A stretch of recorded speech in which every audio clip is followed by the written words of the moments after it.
The future is better than we think. The future holds more positive things because we have so many tools for solving it.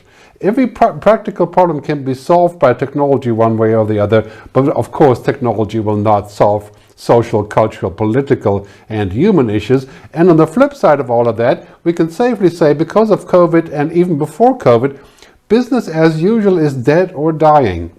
We have to stop thinking about normal and reinvent what the future will bring. We're going to see new narratives, new story, new opportunities, as the World Economic Forum says, the Great Reset. Basically, it's a shake-up of everything that we used to believe in is now upside down. The next 10 years will bring more change than the previous 100 years. We need to have social policy that brings justice and equality and power education and do everything that we need to do to be ready for that future. This is not just about technology. Technology is a tool.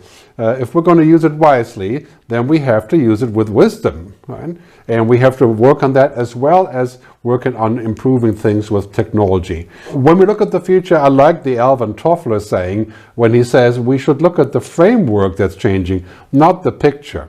And the picture change is saying like, okay, tourism has to go sustainable. That's the picture. But the framework is much larger.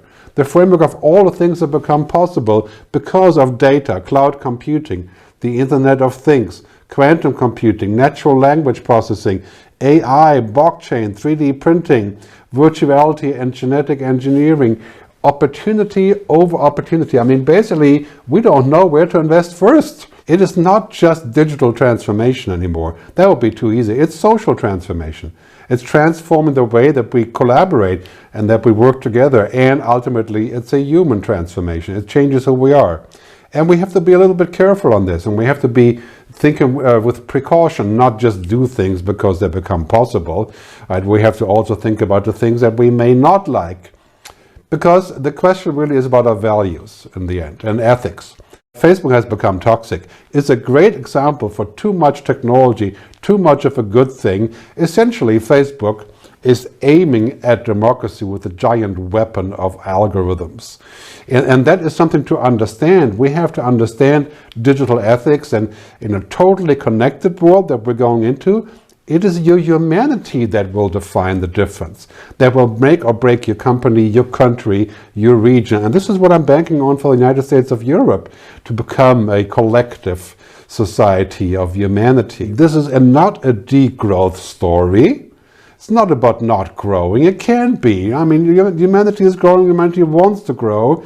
It's about circular, inclusive, sustainable growth. That is the key, to figure that out. Not to say that we're going to stop growing in general. Some things may have to grow, slow down on growing quite a bit. We had this old paradigm, Milton Friedman from the 70s, right? That basically has only one responsibility, and that's for companies to engage in profit. And now that's under fire.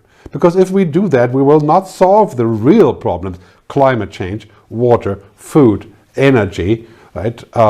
Disease, right?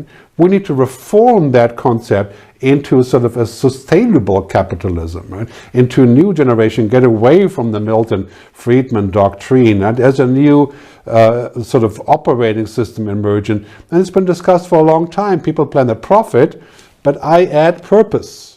Right? Purpose is very important. Again, is the telos. It's why are we doing this? What do we want to be? Do we agree on what kind of society we want? That's going to be essential. Climate change, it's essentially the biggest opportunity for Greece, as I was saying earlier, but a very tough switch.